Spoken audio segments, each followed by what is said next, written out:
हमारे हृदय को बहुत झंझोरती। भारत के वीर सपूत भगत सिंह, इनको जब फांसी की सजा मिली हो, इसके 12 घंटे पहले के आप चरित्र को पढ़ेंगे, कई किताबों ने, कई लेखकों ने लिखे हैं, उसको आप पढ़ेंगे तो आपके रोंगटे खड़े हो जाएंगे। क्या बहादुरी थी। ऐसे ही नहीं हम आपको आजादी मिली है, ऐसे ही नहीं हम स्वतंत्र हैं, इन वीर सपूतों की बहादुरी के कारण ही आजादी मिली। ये कहो तो हम सुनाएं, फिर कथा में प्रवेश करें। इसे वैसे ये सुनने योग्य है, हम आपको सुनाते हैं, फिर कथा की ओर चलेंगे।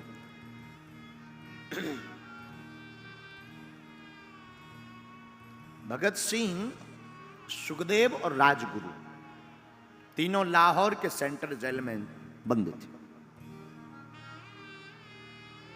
तारीख थी 23 मार्च 1931।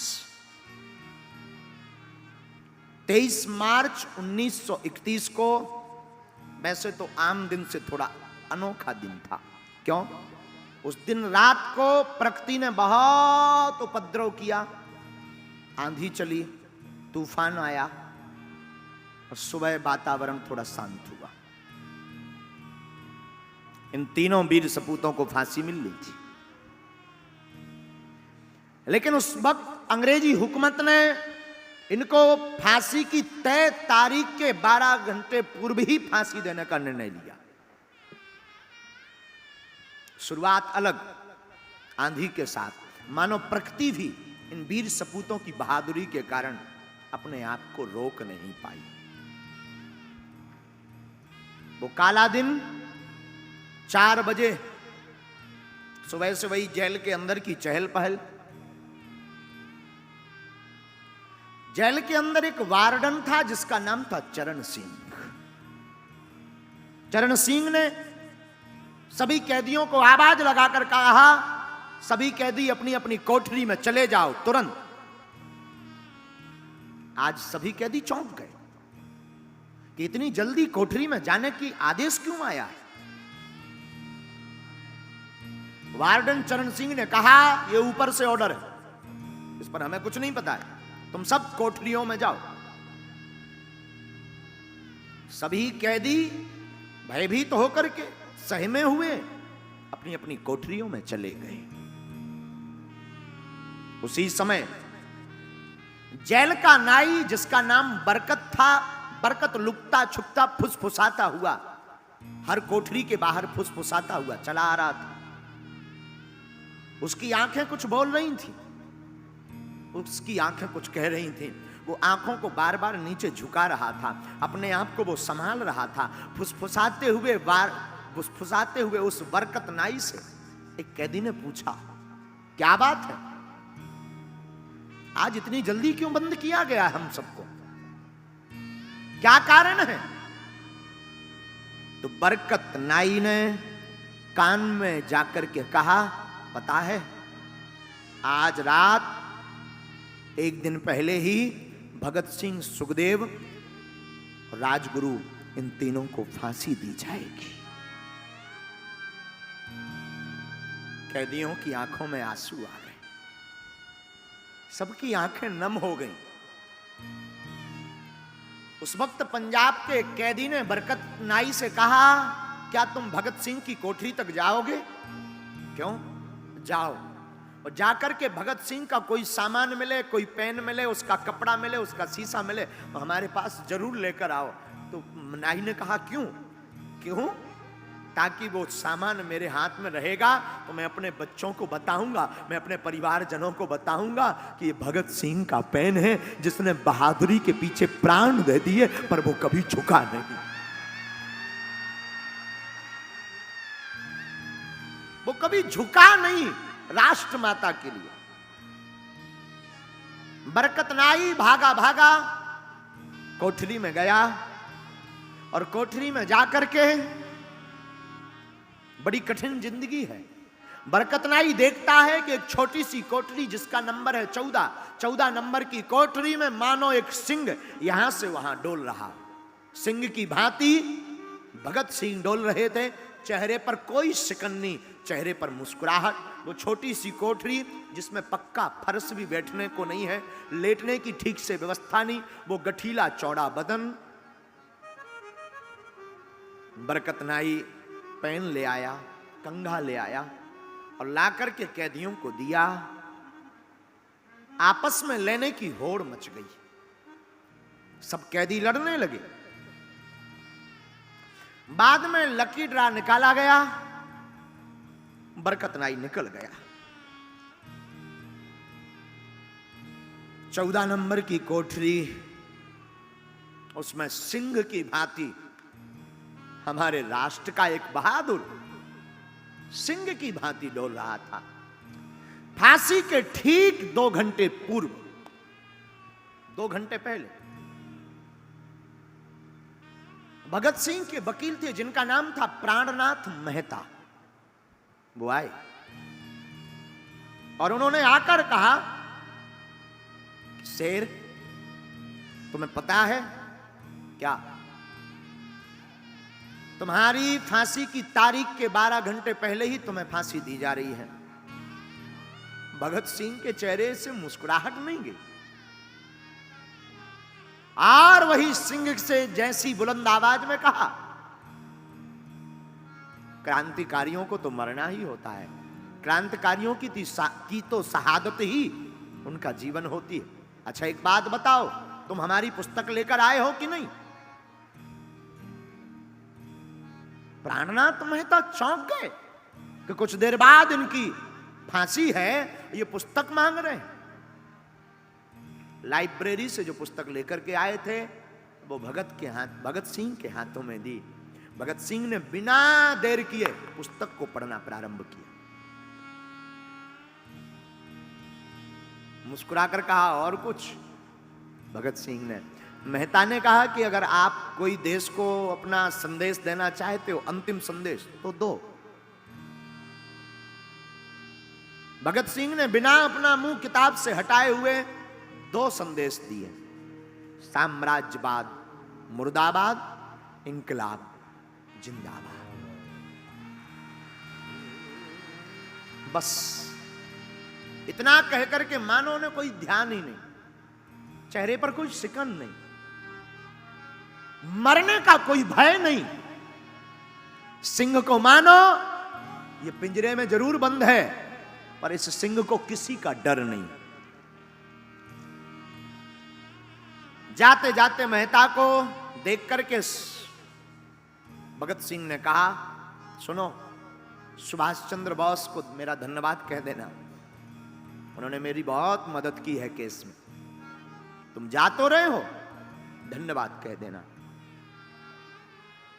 और यह सिंह अद्भुत है। बहादुरी की बात हम आपको इसलिए बता रहे हैं, भगत सिंह की बात, कि बहादुर हो तो ऐसा हो।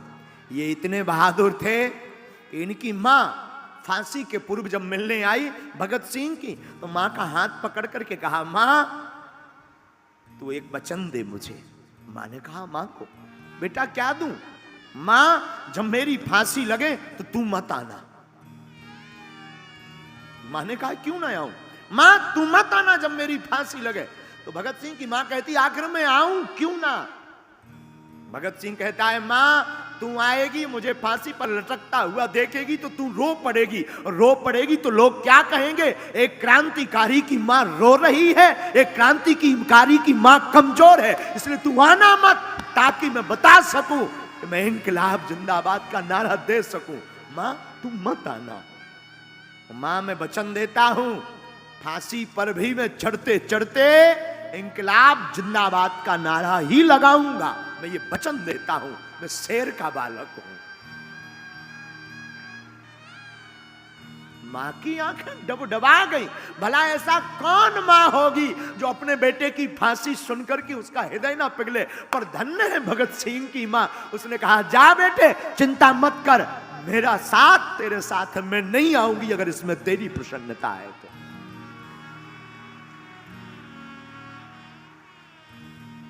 ये बहादुरी की बात है मेरे साधुओं। मां को भगत सिंह मिले।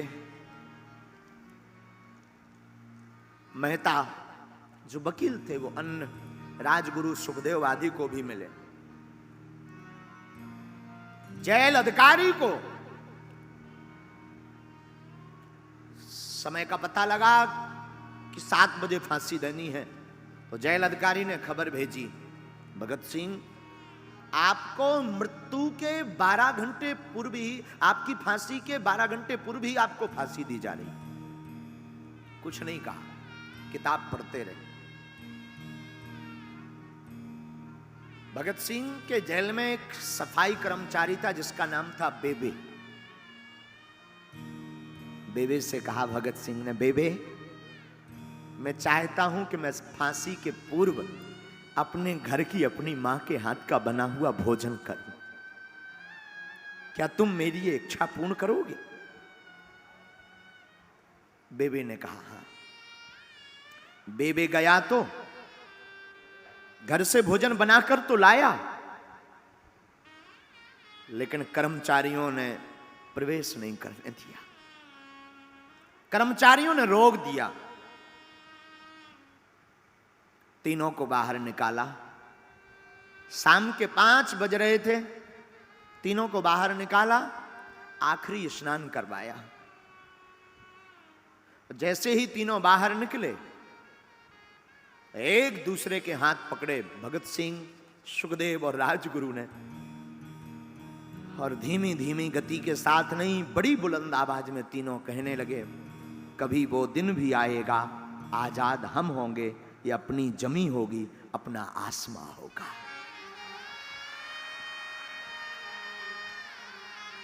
तीनों को फांसी के पूर्व आखिरी स्नान कराया गया, काले कपड़े पहनाए गए।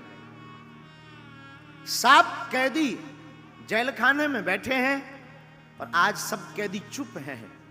सब कैदी बार बार रास्ते की तरफ देख रहे हैं, बार बार चाप की आवाज सुन रहे हैं, बार बार पद कमलों की आवाज देख रहे हैं कि शायद कोई निकले जाते हुए तो हम भगत सिंह को देख लें। तो आज सब कैदी अपनी अपनी कोठरी में तो हैं, पर कोठरी के बाहर खड़े हुए हैं कि यहां से निकलेंगे तो जाते हुए देख लेंगे। और इतने में सभी अधिकारी भगत सिंह, सुखदेव और राजगुरु तीनों ने एक दूसरे का हाथ पकड़ा और फांसी के लिए चल पड़े। काले कपड़े पहनाए गए और जैसे ही जोर जोर से बूट की आवाज आने लगी तो सब कैदी सहम गए और सब कैदी एक दूसरे की तरफ देख करके बाहर की तरफ देखने लगे। और हमारे भारत के शेर तीनों ने एक दूसरे का हाथ पकड़ा और डरे नहीं, सहमे नहीं, रोए नहीं, और तीनों हाथ पकड़ करके कहते हैं, सरफरोशी की तमन्ना अब हमारे दिल में है, देखते हैं दम कितना बाजुए कातिल में। कैदियों की आंखों में आंसू आ गए। कैदियों की आंखों में आंसू आ गए, सब रोने लगे, सबकी आंख भर गई। इंकलाब जिंदाबाद के नारे लगाते तीनों शेर चल पड़े। मां को वचन दिया था तो मां नहीं आई। हमने सुना है कि घर के नजदीक एक, जेल के नजदीक एक मकान था। कहते हैं कि जब भगत सिंह को फांसी लगी तो वो इतना जोर से इंकलाब जिंदाबाद चिल्लाए कि उस घर में वह आवाज गूंज गई थी और दरवाजे खोल करके वो बाहर तक निकले थे। कितना जोर से चिल्लाया कौन?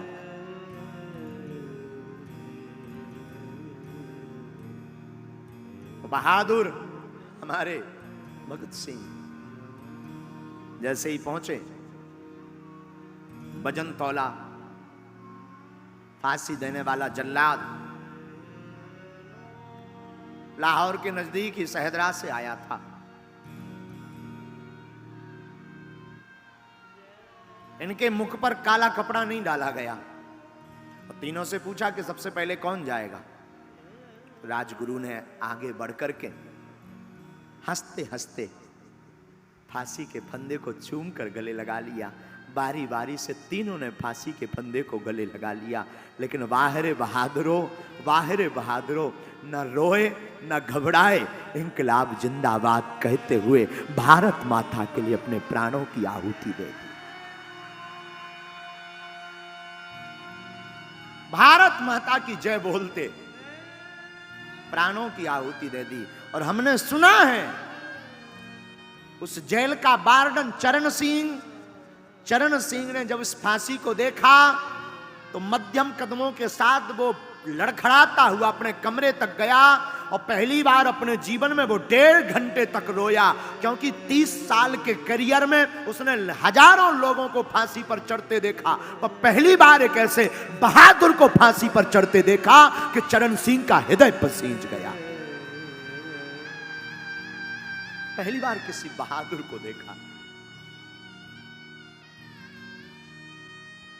आंख डूब गई, रोते रहे।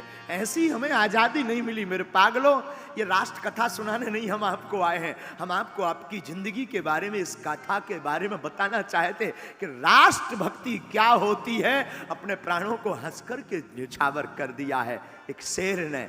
बहादुरी ये होती है, जिंदगी में तुम भी अगर संकटों से लड़ना चाहते हो तो मेरे पागलों बहादुरी मत छोड़ना, कायर मत बनना। सनातन के लिए, हिंदुओं के लिए और मानवता के लिए हमेशा शेर बनकर के आगे खड़े रहें।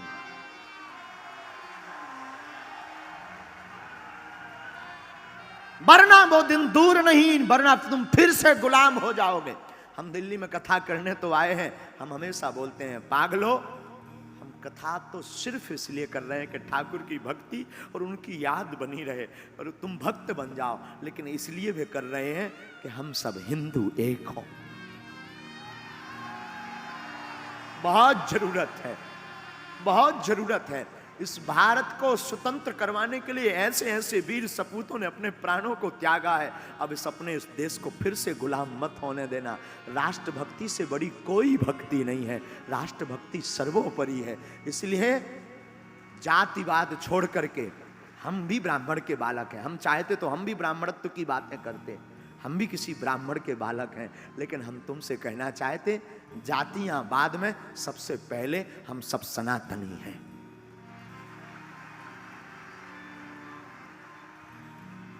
और इसकी शुरुआत आपको करनी पड़ेगी।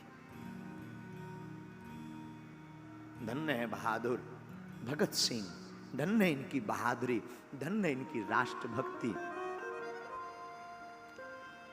ये झुके नहीं। जब ये अंग्रेजी हुकूमत के सामने नहीं झुके तो मेरे पागलों मैं तुमको निवेदन करूंगा, तुम भी धर्म विरोधियों के सामने झुकना नहीं।